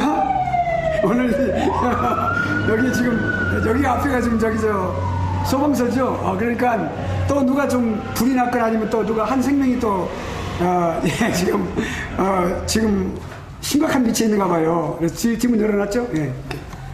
그래, 아마 그런 것 같아요. 아, 또 한 사람이 또 이국에 채운 것 같습니다. 참 불쌍하네요. 안 되겠네요. 저 오늘 사고 날 뻔했어요. 크게. 아, 이렇게 오고 가는데 두 대나 그랬어요. 아, 그런데 그냥 어떻게 잠깐 어떻게 제가 밑을 본 것 같은 내 생각에 한 1초밖에 안 걸렸는데 그냥 앞에 차가 빨간불 딱 켜고 서 있는 거예요. 가가지고 한 줄 가지고 순식간에 내 생각에 한 50cm가 가까운 것 같아요. 그 내 느낌이 말이죠. 그 느낌이 0.2초 때 이렇게 싹 틀었어요. 틀어가지고 딱 나왔는데 와, 한 30cm만 지나간 것 같아 이렇게. 다행히 뒷차는 저 멀리 오고 있었어요. 그래서 주여 그래갖고 사고 안 났죠. 또 하나는 꽉 가고 있는데 갑자기 그냥 큰 줄이 팍 신호도 안 주고, 그리고 또 하나는 또 가다가 좀 앞에 차가 스트레핑 하는데 저 앞에 있는데 저 맞고 앞에 차가 한 30m는 떨어가는 것 같아요. 근데 천천히 가면서 내가 하니까는 브레이크도 갑자기 팍 박는 거예요. 그러니까 쭉 가는데 이렇게 또 갔다 왔죠. 저 차선에 이렇게. 그래서 내가 할 수 없이 내가 안 하려다가 내 뜻은 그렇게 하면 안 되는 거야. 그것은 도덕적으로 안 되는 거야. 내 잘못이야. 그래서 내가 한번 하이빔을 한번 깨졌어요. 그 내가 그 화를 냈은 게 아니고 너 그런 게 아닌 거 아닌가. 너 여기 주에 종이 타고 있어. 그러지면 안 돼. 그렇게 하는데 그건 공중도덕에 입에 드는 거야. 근데 가르쳐줬어요. 그러면 옆에를 바꿔 가는 난 옆에 안 봤어요. 묵묵하게 딱 갔는데 나하고 같이 계속 따라오는 게 나 보고 불켰다고 그런가 봐요. 난 그대로 갔죠. 그래서 아무튼 오늘 상당히 힘들었는데 또 이렇게 오케이. 자, 봅시다. 여기 이제 그러면 그러면 그랬어요. 그러니까 단호하게 그걸 선언했죠. 예, 반드시 신적 권위로부터 시작하고 그리고 오직 성령님의 역사에 의해서 되어진 것이다. 그러나 그 후로 그렇게 해놨더니 그 후배들이 말이죠. 이게 실하지 못한 사람들이 많이 있어서 신학자들이 말이죠. 한 1세기 정도 지나니까 18세기부터 무슨 경건주의자 막 이렇게 해가지고 합리주의 이렇게 나와가지고 그것도 그게 현혹해가지고 말이죠. 그 뿌리가 든든하지 못한 뿌리 깊은 나무 든든하죠. 근데 뿌리가 없으니까 그런 것 같아요. 그런 기독교 신학자들이 자꾸 해가지고 그게 자연신학과 역사적 증거 교훈을 자꾸 돌아가고 또 돌아가고 말이죠. 근데 결국엔 그것이 그런 합리주의가 시작되어가지고 결국엔 그렇게 교회에 막 계속 들어오기 시작한 겁니다. 이건 누룩이라고 하는 것은 반드시 그렇게 들어오게 되어 있어요. 그래서 역사 변증, 이거 그냥 단순한 변증법이 아니라 역사 변증법, 이것은 우리가 기독교를 변호하고 증명하는 변증법은 그 변증학이 아니고요. 역사 변증법이란 뭐냐면 일반 역사는 우리가 무엇을 이루어가고 있어요? 하나님의 역사지만 우리가 일반적인 문명과 문화의 역사, 이 사람들이 추구하고 있는 게 바로 그겁니다. 그러니까 거기서 일반적인 그러한 학문, 문명과 문화가 이루어놓은 그런 역사적인 그 역사를 터득하고 거기서 추구하는 변증법을 말하는 거예요. 그것이 그런 방법이 유명하게 됐어요. 우리가 신학에서 말하고 있는 그 변증학, 이것과 공통점이 있지만 많은 차이점이 있는 걸 여러분 알아야 됩니다. 그분에는. 그러니까 결국엔 하나님께서 자신을 초자연적인 방법으로 계시하시고 계신 것을 입증하는 데 있는 것이 그 목적인데요. 이 방법이 결국엔 그 의도는 좋고 그러한 그 정신은 매우 좋습니다. 그래서 거기서 이제 어떤 우리 평가에서 우리가 그 장단점을 볼 수가 있겠죠. 그래서 입증하기 위해서 성경의 어떤 이적 또 예언이 또한 성취되는 것, 어떤 성경의 모든 어떤 부분들의 어떤 조화 이루는 것들, 복음의 어떤 영향들에 대해서 주의를 촉구하게 됐어요. 그래서 지금도 그런 어떤 변증학 부분에서 언급되기도 하는 것이죠. 그러나 결국엔 이 역사를 바탕으로 한 변증법은 결국엔 어디로요? 합리주의로 결국엔 갈 수밖에 없었다 이 말이죠. 합리주의란 게 뭐냐면 여러분, 합리주의라는 것은 무엇을 이렇게 어떤 것을 논증을 할 때, 또는 어떤 사고를 할 때, 생각을 할 때, 또는 그것을 설명을 할 때, 그걸 할 때 뭐냐면 그것이 소고를 할 때 어떤 이치에 따라서 반드시 이치, 어떤 직감이라든지 종교적인 어떤 그런 계기가 아니라 어떤 이치를 반드시 따라서 합리적으로 생각하는 것을 말할 때 우리가 합리주의라고 해요. 그것을 따라가는 사상을 말합니다. 그것은 이성을 존중하는 것이죠. 이성에 의한 아주 칼날같이 날카로운 이성을 바탕으로 해서 그렇게 한다고 그렇게 자기들이 말하고 있어요. 자, 그렇다면 여기 이제 방법 평가를 한번 봅시다. 평가가 아니라 이것은 고쳐주세요. 평가가 아니고 이것은 비평입니다. 그 비평이라고 했죠, 제가. 여기 우리가 어디 보냐면요. 인간적 지식, 역사, 변증법 방법에서 3번에 가서 이 방법에 대한 비평입니다. 예. 자, 여기 역사 변증법 방법은 결국 신학적으로 본다면 승인할 수 없는 그런 상황이다 그 말입니다. 왜 그렇습니까? 첫째로 그 이유는 종교적인 진리, 종교적인 진리라고 그러면 반드시 여기 원전에 보면은요, 우리 교과서의 저자인 헬만 바빙크라든지 또 월코프라든지 그 외에 하지스라든지 이런 모든 학자들이 쓸 때 religion이라는 단어를 씁니다. 근데 우리가 religion을 말할 때는 두 가지 의미가 있어요. 하나는 일반 종교를 포함한 범종교적인 의미에서 범위가 넓은 광의의 그런 의미에서 종교를 말할 때 우리가 religion이라는 말을 쓰고, 두 번째 religion이라는 말을 특별하게 우리가 협의의 의미에서 Christianity, 그러니까 기독교를 말할 때 쓰는 것입니다. 그러니까 여러분 그걸 염두에 잘 두기를 바라면, 지금 여기서는 우리가 기독교에 치중해서 사용하는 것을 여기 종교적이라고 말을 하고 있습니다. 그러니까 그것을 우리가 개인적으로 우리가 성경 중심적이고 그리고 하나님 주권 중심의 신학을 하는 사람들은 종교란 말을 사실 많이 안 씁니다. 기독교란 말을 쓰고 있지 종교란 말을 사실 쓰지는 않습니다. 그러나 우리가 서양 linguistic 그런 그 term에 의해서 우리가 본다면, 그런 religion이라는 말은 특별하게 원래 있었던 단어인데, 우리가 종교란 말을 우리가 종교 개념에서 공부했었죠. 예, 그 단어인데 그 원래 기독교적인 범종교적인 그래서 사용하는데, 결국 그것이 우리가 기독교라는 종교가 분명히 생명의 성도로서 우뚝 서게 될 때, 그것이 그 religion을 말할 때 기독교를 지칭하게 되었어요. 그리고 칼빈도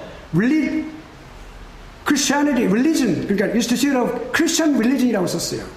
그러니까 우리가 모든 그 원전에서 뭐 religion이란 말, religion 또는 religious라고 말이에요. 그러니까 그 그대로 번역할 때 종교란 말을 쓰니까 우리가 꼭 그걸 하기를 그 개념을 우리가 또 이렇게 주시기를 바라겠습니다.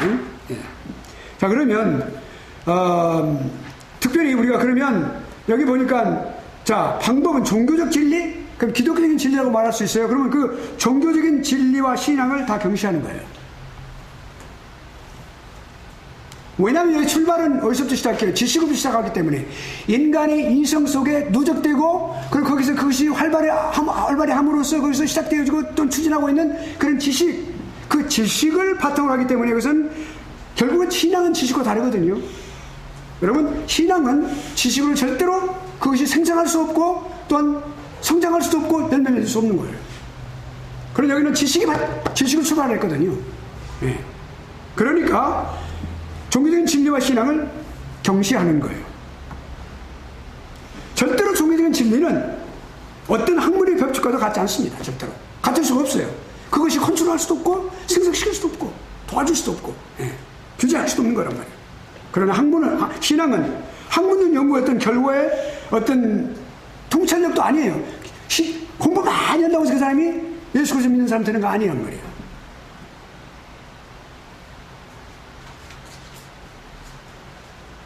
두 번째로 기독교를 존귀하게 다뤄야 되겠죠. 왜요? 거기 핵심적인 피규어가 누굽니까? 핵심적인 피규어는 예수 그리스도이십니다. 그리스도를 믿는 종교인 바로 이 생명의 종교인 기독교를 아무렇게나 막 다루었다. 당연히 그럴 수밖에 없죠. 왜냐하면 신앙과는 거리가 먼 것이니까. 기독교는 신앙과 아주 밀접한 관계를 갖고 있거든요. 믿음의 주요 온전케 하시는 이인 예수 그리스도를 바라보자. 믿음의 주라 그랬어요. 신앙의 주님이 예수 그리스도거든요. 근데 그거를 무시했으니까 그리스도를 무시한 거죠. 그럼 결국 기독교를 아무렇게나 추구한 거죠.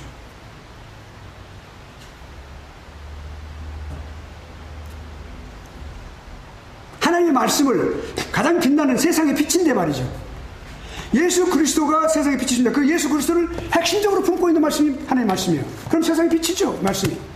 그런데 그 하나님의 말씀을 비친 말씀을 어두운 것으로 취급을 해버렸어. 암흑의 것으로. 오류가 많은 것을 취급해버렸어. 인간은 눈으로 보면 그렇죠. 미련한 자는 십자가 도가 미련하게 보는 것입니다. 선택하지 못한, 거듭나지 못한 사람들에게는 십자가의 도가 미련하게 보는 것이니까. 예. 당연히 그렇죠. 우리는 알아요, 우리는. 영적인 원리를 알잖아요. 그렇죠. 그걸 갖다가 신앙에 관한 문제를 판단시킨다고 했을 때 일이 만나면 과연 그게 되겠어요? 안 되죠. 그렇게 할 수가 없어요. 모순만을 낳을 수밖에 없는 거죠. 네. 우리의 소망하는 것이 뭡니까? 우리 안에 하나님의 계시의 말씀이 우리에게 왔을 때 우리 안에 정말로 올바른 거짓 없는 참된 믿음, 사도 바울이 디모데에게 말했듯이 거짓 없는 믿음, 그 거짓 없는 믿음이 나와야 되는데, 순수한 믿음이 나와야 되는데, 그런 믿음이 소망의, 그것이 믿음, 그 신앙의 소망의, 그 진정한 소망의 목적이란 말이에요. 아까 말씀드렸죠. 계시는 수단이라고 그랬잖아요. 도구요. 무엇을 위해서? 참된 신앙을 갖게 하기 위해서. 그런데 결국엔 그런 소망이 없어. 여기서 소망을 찾아볼 수 없는 거예요. 이 방법으로는. 이 방법에서는 어떤 예언, 하나님의 말씀이 예언이 반드시 증거로 딱 채택이 되는데, 그때 지금은 예언 자체를 증거하려고 노력하니까 그 증거가 안 되면 그것이 안 된다 그렇게 말합니까? 증거의 대상이 예언 자체가 증거의 대상이 되어버렸어. 그러니까 어떻게 돼요? 소망이 없는 거죠. 예언이 뭡니까? 하나님 말씀 아닙니까? 하나님 말씀을 증거의 대상으로 삼고 있거든.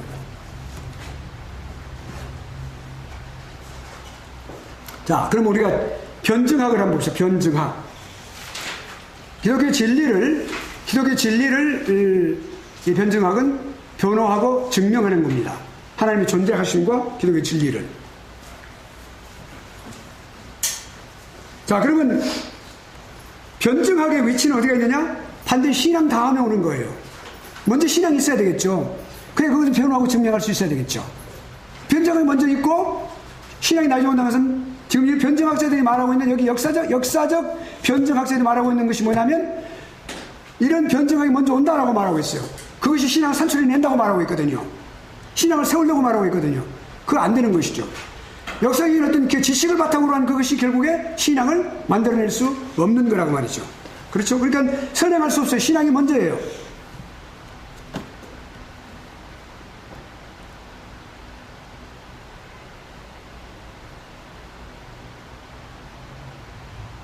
그러니까 진리, 하나님 말씀의 진리, 그 진리를 전제로 한 진리에 대한 그 신앙, 하나님 말씀에 대한 그 신앙, 그걸 전제로 해야 되겠죠.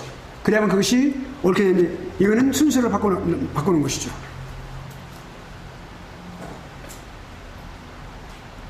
그러나 이제 여기 이제 변증학이라고 하는 학문은 서론적인 부분, 원리적인 어떤 근본적인 학문이에요. 사실은 매우 중요한 학문이죠. 그 신앙과 교의학을 전제하고 반드시 그러니까 우리가 변증학은, 우리 신학에서 말하는 변증학은 교의학이 먼저 있어야 됩니다. 교의학 속에 원래 들어갑니다. 조직신학 분류 속에 들어갑니다, 원래. 그래서 교의학이 전제로 하는 게, 신앙이 있어야 되겠고 교의학이 있어야 되고, 그 다음에 변증학이 있는 것이죠. 그리고 교리가 노출된 반대에 대항하여 그 교리를 주장하고 변호해 주는 거예요. 네, 그 교리는 뭡니까? 성경 하나님의 말씀을 어떤 특별한 이슈에 대해서 성경적으로 답변하는 걸 말해요. 네. 그건 단편적인 것들을 말하는 것이죠. 그런 것들을 교리를 주장해주고 그다음 변호하는 것이죠. 그런데 이 변증학은 지금도 보존되어야만 합니다. 그러니까 역사적인 관점에서 보는 것이 아닌, 우리가 일반적인 그런 거 변증하는 그 자체를 볼 때, 신학에 속한 그 학문으로서의 변증학을 생각할 때, 이 변증학은 반드시 존재해야 된다는 말이에요. 정당하게 지금도 변증학이 있어야만 합니다. 또 시대가 가면 갈수록 신학의 경계선이 무너져가고 있어요. 지금 신학의 경계선, 인본주의적인 그런 신학, 신본주의적인 신학, 경계가 무너져가고 있어요. 여러분, 우리가 신학교는 분명하게, 선지동사는 분명하게 신학적인 그런 노선이 있습니다. 그런데 목회 현장을 가보면요, 참 놀라운 일들이 많이 있어요.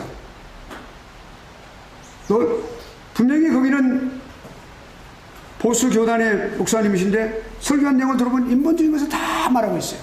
설교할 때. 근데 또 어디 이렇게 우리가 볼 때 자유스러운 분들이라 생각하는데, 오히려 그분들이 또 아주 신본주의적인, 아주 성경적인 설교하시는 것도 보고 놀랄 때가 있어요. 통합 측이 사실 자유주의인데 굉장히 보수적인 부분이 많이 있어요. 거기도. 합동 측은 원래 보수인데 자유적인 부분이 또 많이 있는 것을 우리 볼 수가 있어요.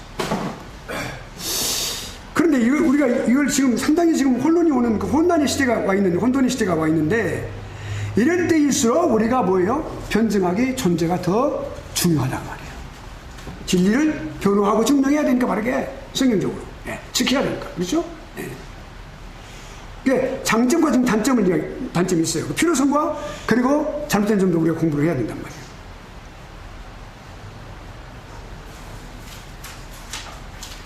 이 기독교의 진리를 반대하고 대적하는 사람들에게 분명하게 그거를 대항해서 대적해서 서서 하나님의 진리를 갖다가 견지하고 보호해야 된단 말이에요. 변호하고 증명해야 되니까. 선지자들, 사도들, 하나님의 아들 예수 그리스도께서 모두가 다 뭐예요? 모범이 되시는 변증가로서 모범이 되시는 거예요. 반복적으로 변호하고 증명했어요. 그러면 우리가 좀 더 깊이 들어가서 변증학이 갖고 있는 세 가지의 중요한 그런 가치는 뭐냐? 이 시대에 정말로 시리어스하게 아주 진지하게 시행되고 지켜지고 발전돼야 될 그런 학문이에요.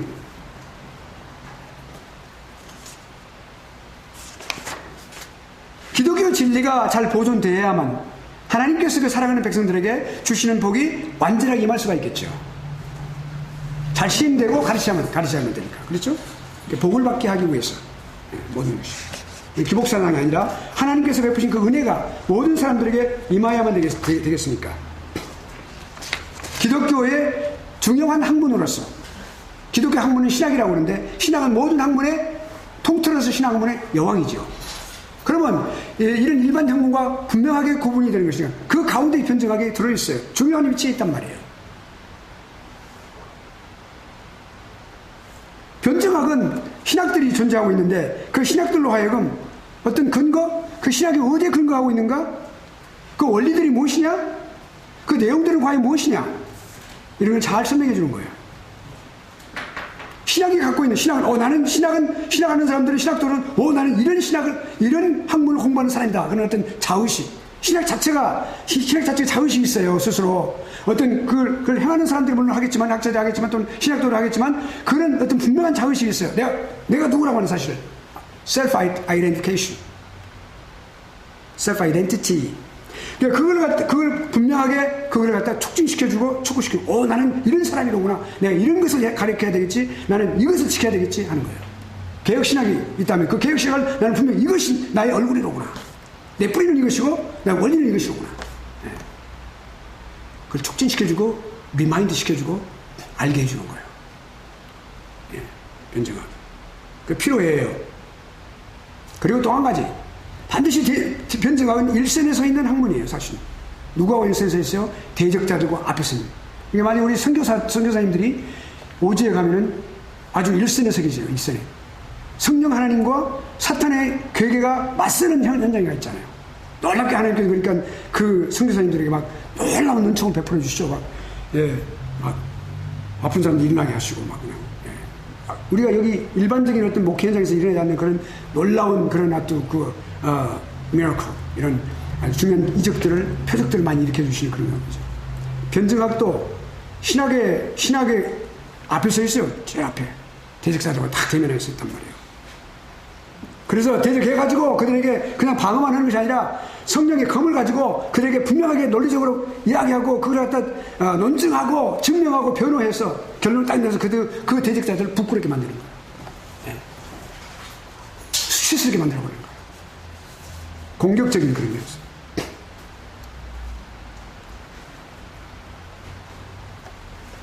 그리고 이 변증학은 반드시 어떤 이렇게 고립되어서 있는 것이 아니라 반드시 세상 속에 들어가서 반드시 세상 속에 들어가서 우리가 변증학을 공부하게 되면 그런 분명한 것을 우리 의식 속에 이 신학도들의 의식 속에 다 그것이 녹아져 들어가가지고 그래서 기독교의 진리를 변호하고 증명하는 일에 쓰임 받는 말이야. 논리를 분명하게 공부해야 되고 또 그러니까 그걸 가르치는 거예요.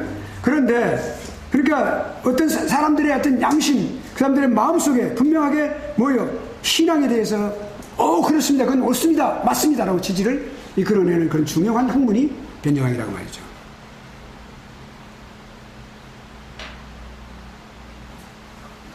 반드시 그 임무를 변증학은 수행해야 하고 완성해야 되겠죠. 자, 그러면 그렇게 됐을 때 기독교 교신은 무엇이다 라고 하는 것을 사람들에게 알려주고 분명하게 그렇구나 라고 하는 것을 분명하게 심어주는 그런 역할을 할 수 있다고 말이죠. 그런데 그럼에도 불구하고 지금까지 변증학이 잘못해온 그런 부분은 또 무엇인가 생각해 볼 필요가 있어요.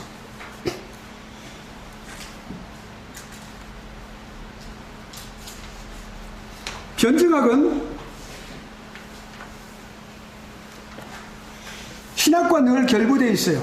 특별히 교회 신학과 아주 결부되어 있습니다. 교회 신학의 일부예요, 사실은. 그런데 너무 독립적인 그런 위치를 주장해 왔어요. 분류도 조직 신학 속에 교회 신학 속에 분류가 됩니다.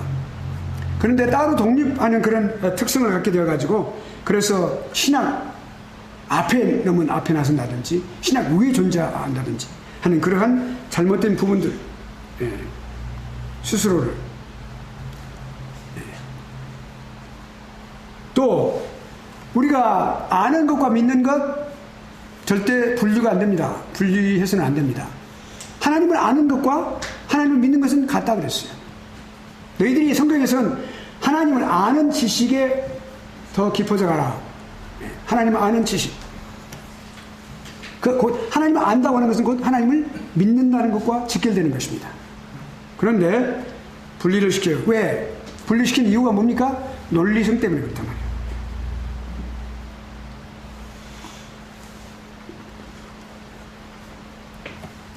그러니까 사실은 이 변증학의 가장 중요한 주축이 되는 것이 뭡니까? 논리성이에요.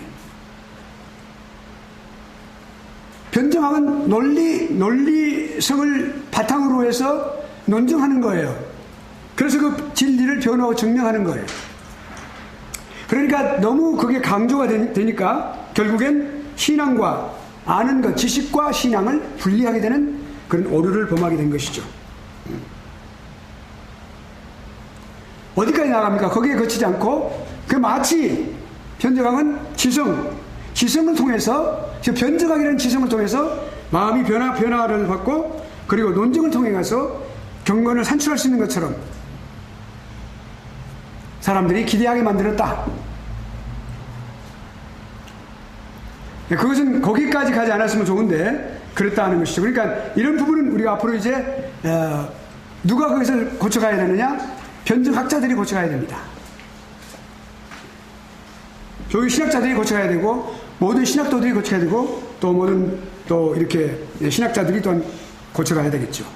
그래서 반드시 신앙 앞에 변증학에 설 수 없다는 사실을 분명히 하고 그리고 신앙을 전제로 하고 교회 신학을 전제로 하고 그리고 따라가는 그리고 정리해서 나아가는 그런 어떤 신학의 학문적인 질서가 있어야 되겠다. 그러면 이 변증학은 우리가 예수 그리스도 오시는 순간까지 계속 취하고 그리고 또한 실행해야 될 그런 학문이기 때문에 그러한 어떤 잘못된 부분들을 우리가 수정해 나가면 훌륭한 그런 기독교의 진리를 수호할 수 있는 그런 하나의 중요한 도구, 성령의 도구로서 사용될 수 있을 것이라는 것이죠.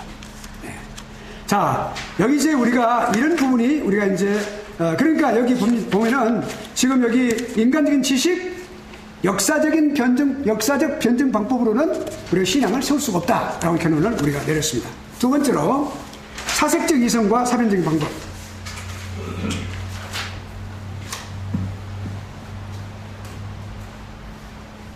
사색적인 이성, 우리 인간이 갖고 있는 reason, 이성과 감정 분류하고 있죠. 이성이에요, 이성. 이성은 아주 칼날처럼 날카로워요. 그리고 사변적인 방법이 뭐냐면 사변적 또는 이렇게 논리적인 방법, 생각하는 방법을 통해서 사색함을 통해서 사변적, 사색적 같은 말입니다. 근데 사색적 이성, 이성을 통하여 사변적인 방법으로 추구해 보는 것을 말하는 것입니다. 이성을 종교적인 진리의 어떤 그런 분별하고 판단하는 사유하는 기관. 그러니까 우리가 지식이다. 여기 앞에 것은 지금 지식이 하나님의 특별 계시를, 하나님의 특별 계신 그 계시에 갖고 있는 진리를 분별하고 판단하고 내가 내 것으로 삼는 바로 그것이 기관이 지식에 있다라고 말하는 거란 말이에요. 근데 이거는 이성에 있다 그렇게 말해요. 이성. 인간의 이성에 있다고 말해요. 물론 비슷해요. 비슷하지만 그 정착력이 틀립니다. 전유하는 그 기관이 틀려요. 여기는 지식이고 여기는 이성이란 말이에요. 이성이 지식을 소유할 수 있죠. 예, 그런 입장입니다. 예, 거기서 이거를 추구했어요. 그래서 인간이 사색적인 것을 통하여 가능하다. 지식의 근거를 두었던 사람들. 예, 같은. 다만 거기서 사람의 이성을 진리의 중재자, 진리를 중재해주고 그 다음에 사유하는 기관, 갖고 전적으로 소유하게 되는 그런 기관으로 삼는다고 말이에요. 이것이 어디 영향을 받느냐? 합리주의에서.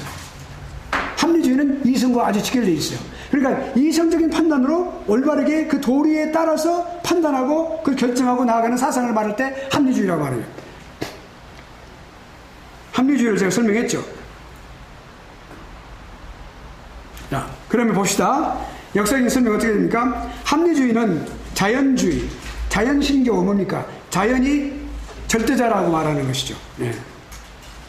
여기는 살아있는 인격적 하나님 없어요. 자연 자체가 다 하나님이라고. 디이즘. 그리고 철학. 이 두 가지가 합리주의를 대표하고 있어요. 특별히 여기서 이제 철학 가운데서도 이제 통속 철학이에요. 통속 철학. 통속 철학하고 여기 이제 자연 신교하고 그것들이 이 합리주의를 대표하는 그런 학문이고 사상입니다. 관념론자들이 여기에 다 해당되는 것이죠. 예. 그러니까 관념론자는 유물론하고 반대가 되는 거예요. 아시겠죠? 예. 그래서 유물론과 반대되는 건데 그 철학자인 피슈테. 예. 그 피슈테가 이제 칸트의 영향을 받아가지고 칸트는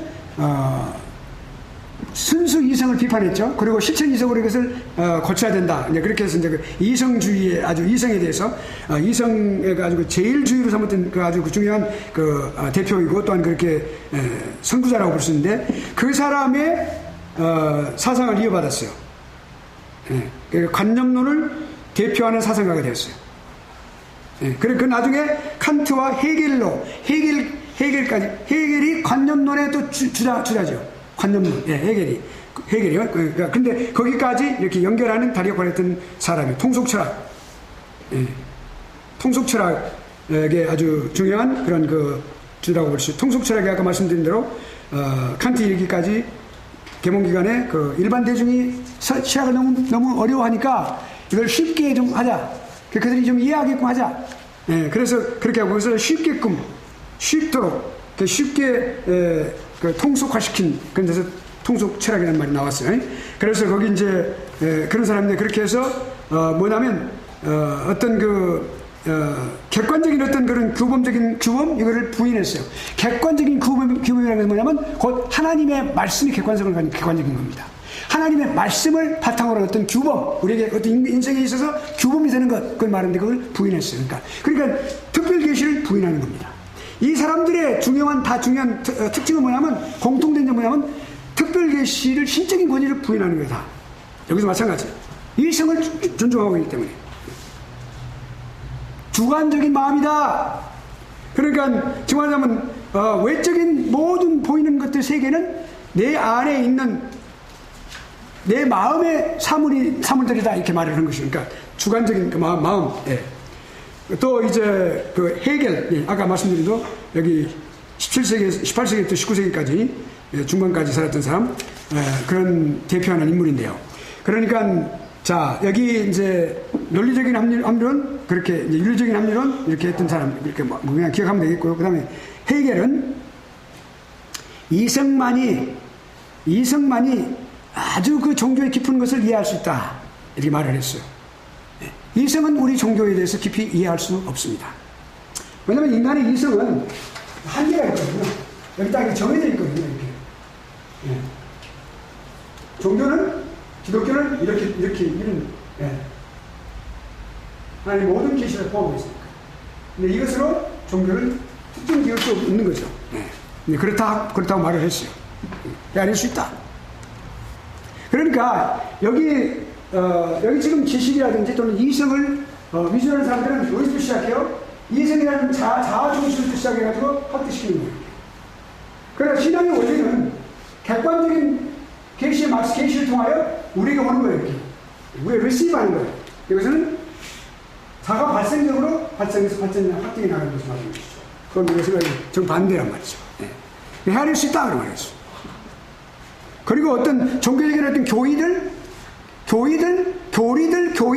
이런 것들은 전부가 다 뭐라고요? 다 껍데기 불과한 것이다. 신학을 완전히 부정했어요.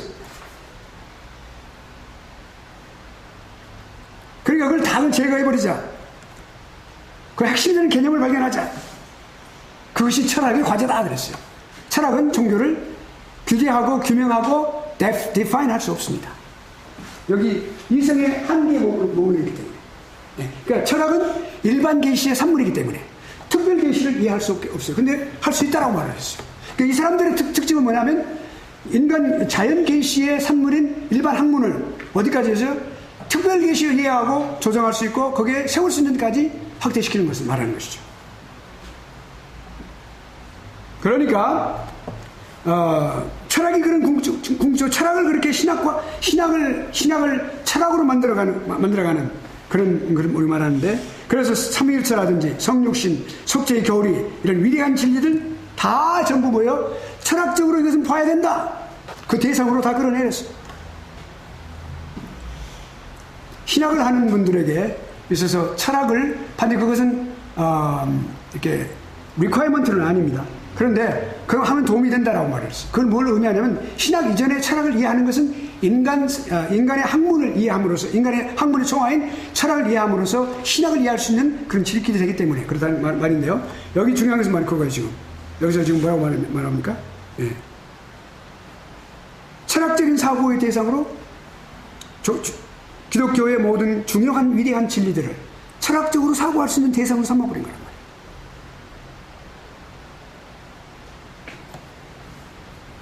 결국엔 그러니까 모든 교리의 어떤 본질, 교리가 갖고 있는 어떤 결과, 그리고 그 근원, 그리고 본질, 이런 모든 것들이 결국 뭘로 됐어요? 철학의 산물이 되어버린 거예요. 그래 만드는 거예요. 철학의 산물로 만들어라고 했어요. 궁극적으로 뭐예요? 그것이 합리적인 것으로. 성경을 모든 하나님의 권위, 또 모든 권위로부터 이 모든 것들, 그 모든 진리를 갖다가 다 분리해가지고 이성으로 결합시켰어요. 이성으로. 이성적인 어떤 사상으로 표현시켜버렸어요. 합리적인 것을 가장 최고봉이라고 말을 했어요.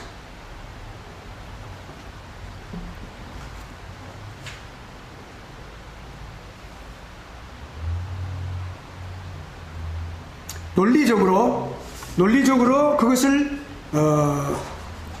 사유하고 생각하고 그걸 전개하여 내리는 모든 결정들, 그리고 논리적인 어떤 필연적으로 나오는 해답들,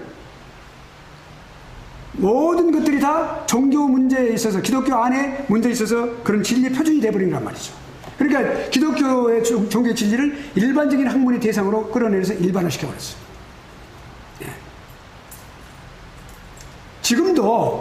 지금도 일반 학교에서, 특별히 뭐 하버드라든지 프린스턴이라든지 그 종교 학교가 있어요.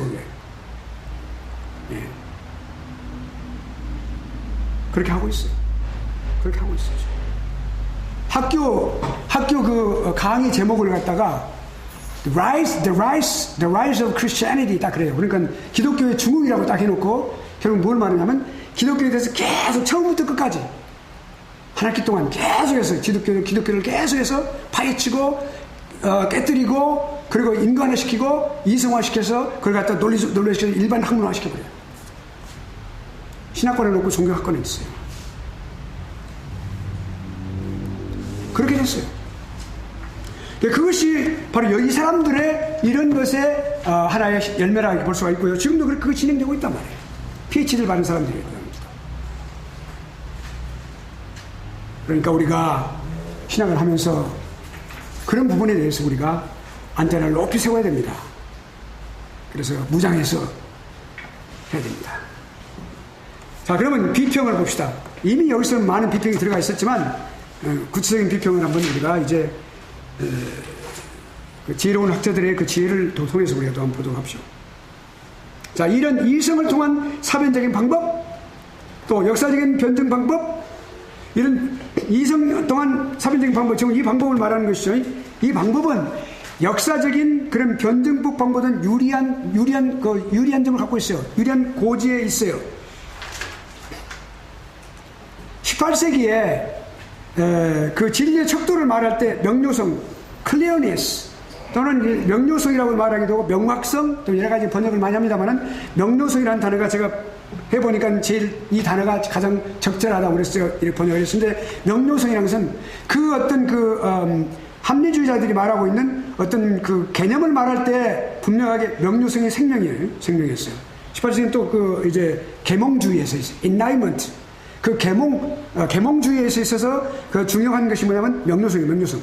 진리의 그 척도를 말할 때 진리는 반드시 명료해야 된다 그렇게 말해요. 그렇지 않으면 그것은 진리로서 그 requirement에 qualify가 안 된다. 근데 합리주의의 가장 중요한 핵심이에요, 그것이. 왜냐하면 합리주의는 올바른 도리를 가지고 그걸 판단하고 결정해서 이성을 통해서 분명하게 결정하는 것을 원칙으로 삼기 때문에 명료한 것이 필요하거든요. 그러니까 이 사람들이 여기서 지금 이러한 이 방법으로 가지고 어떻게 결국 된다면 계시는 하나의 교리가 되어버렸어요. 교회는 학교가 되어버렸어요. 그리고 중생이라고 하는 거, 생명을 완전히 새롭게 거듭나가는 거, 이거는 도덕적인 개선으로, The virtual improvement라고 할까요? 그러니까 아마 그렇게 해버렸단 말이에요. 그러니까. 십자가에 못 박힌 그리스도는 누구예요? 그 당시 살았던 나사렛의 하나의 현인으로서.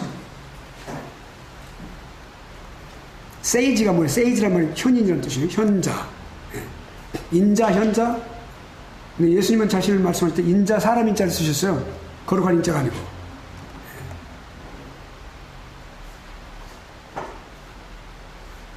그래서 기독교 전체를 다 왜곡하는 결과를 가져왔습니다.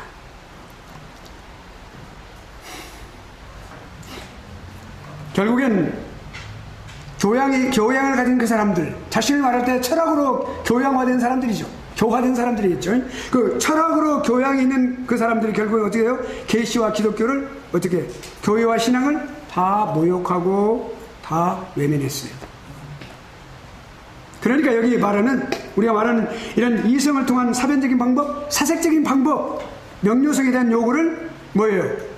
헤겔이나 또는 슐라르마흐 그렇게 한 것처럼 교회와 교회의 교리로 다시 돌아가서 깊은 종교적 진리를 발견하는 데는 진정한 용기를 필요로 하는 것이다. 이 말은 무슨 말이냐면요, 헤겔과 슐라르마흐가 노력을 했어요.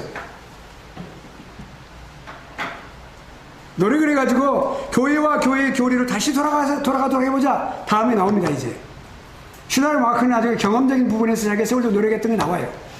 거기서 우리 공부 다시 하게 되는데 노력을 했어요. 네. 용기가 있었어야 돼요. 용기를 가지고 했지만 결국은 그들 또 출발 잘못했으니까 잘못했는데 아무튼 그렇게 했어요. 그러니까 이건 왜냐하면 다 전부 다 그렇게 만들어 버렸기 때문에 그걸 다시 돌아가게 하기 위해서는, 교회가 가르치는 진정한 교리로 다시 돌아가게 하기 위해서는 진정한 용기가 필요했다 그 말입니다. 네. 그러니까 헤겔과 슐라르마흐, 종교라고 해서 뭐냐, 사람의 삶 가운데 독특하게 그런 위치를 갖고 있다, 이걸 분명히 말을 했고요. 종교는 독특한 현상이다. 그러니까 반드시 사람의 본성에 상응하는 어떤 기관을 요구한다. 그 사람 이해하고 강조를 했어요. 그 사람들은요. 예. 내적 지식, 내적 원리를 바르게 하려고 노력했다고 말이에요. 다만 헤겔은 무슨 잘못이었느냐? 사색적인 이성에서 출발했어요. 사색적인 이성, 인간이 이성으로 아까 말씀드린 여기 자 말씀드린 어떤 그런 출발점을 시작했다고 말이에요. 출발 잘못됐죠? 예, 잘못됐어요. 여러분 지금 제가 설명을 다 이해하고 계시죠? 이해하고 계시죠? 따라오고 계시죠? 예. 이거 중요해요. 왜냐하면 이 부분이 매우 어려운 과목이에요, 사실은요. 마지막에 여러분이 구분응선을 넘어가는 거예요. 근데 이게 이해하는 것이 왜냐하면 왜 이해하기 어렵냐고 그러면 우리가 신앙적인 면을 다 쉽고 잘 알게 되죠. 성령 인도하시기 때문에. 근데 이거는 인간적인 부분들을 다뤄야 하기 때문에 헷갈리고요. 그리고 그게 일관성이 없어요, 이 사람들이 다 전부가 다. 출발이 그 철학을 갖다 바탕으로 했기 때문에, 그리고 인간적인 이성을 바탕으로 했기 때문에 전부가 우리가 추구하는 것과 맞지 않는 부분이에요. 그러니까 주의를 깊게 하고 또 혹시 이해하지 못한 부분이 있다면 그냥 넘어가시면 돼요. 전 다 이해하고 좀 여러분에게 다 지금 설명하고 있는데, 그냥 좀 천천히 제가 이해하면서 여러분에게 이해를 이렇게 하도록 하면서 좀 하고 있어요, 지금. 오케이. 이제 봅시다. 여기까지는, 여기 비평까지는 우리가 공부하고 마쳐야 돼요. 지금 많은 건데 다 못 맞힐 것 같아요. 자, 그러니까 결국엔 슐라르마흐는 어디서 시작했어요? 감정. 경건한 감정. 예, 감정이 생긴다. 경건한 감정이 생긴다. 바로 거기서 시작을 했어요. 그러니까 결국에 뭐예요?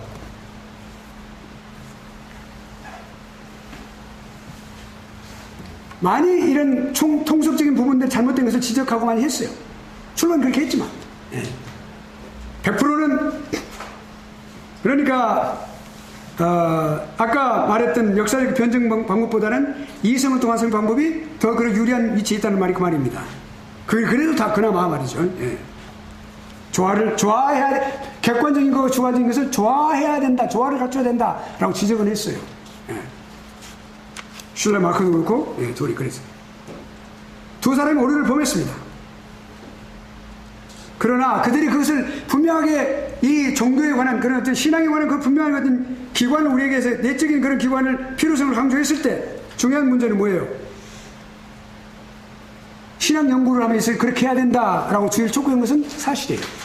그렇지만 이 방법이 결국 철학이나 또는 신학에서 기대했던 결과를 가져올 수 없었어요.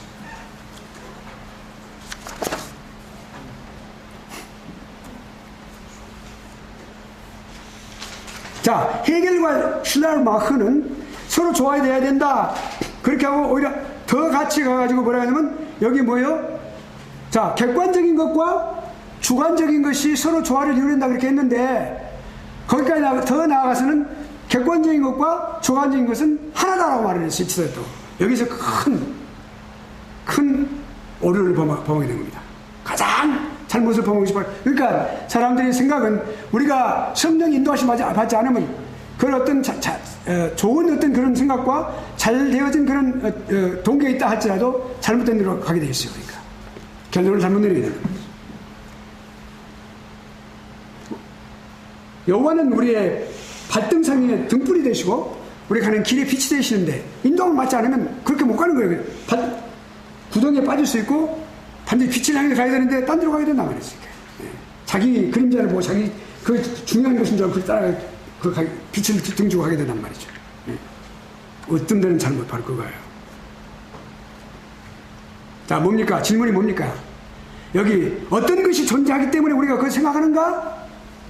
어떤 것이 먼저 존재하고 있기 때문에 우리가 생각하느냐? 아니면 질문이 바로 중요한 질문이 바로 이겁니다. 여기 지금 관련돼서 우리가 어떤 것을 필연적으로 논리적으로 생각해야만 하기에 우리가 존재하는 것이다. 그런 거 어떤 것이냐 말이죠. 사변 철학이라는 건 뭐냐면 실제적인 어떤 실용적인 가치가 없는 그런 궤변적인 철학을 말할 때 우리 사변 철학을 말합니다. 그러니까 사색적인 이성을 통해서만 이루는 검다탑을 이루는 학문을 말할 때 사변 철학이라고 말하는데 그 사변 철학은 후자다.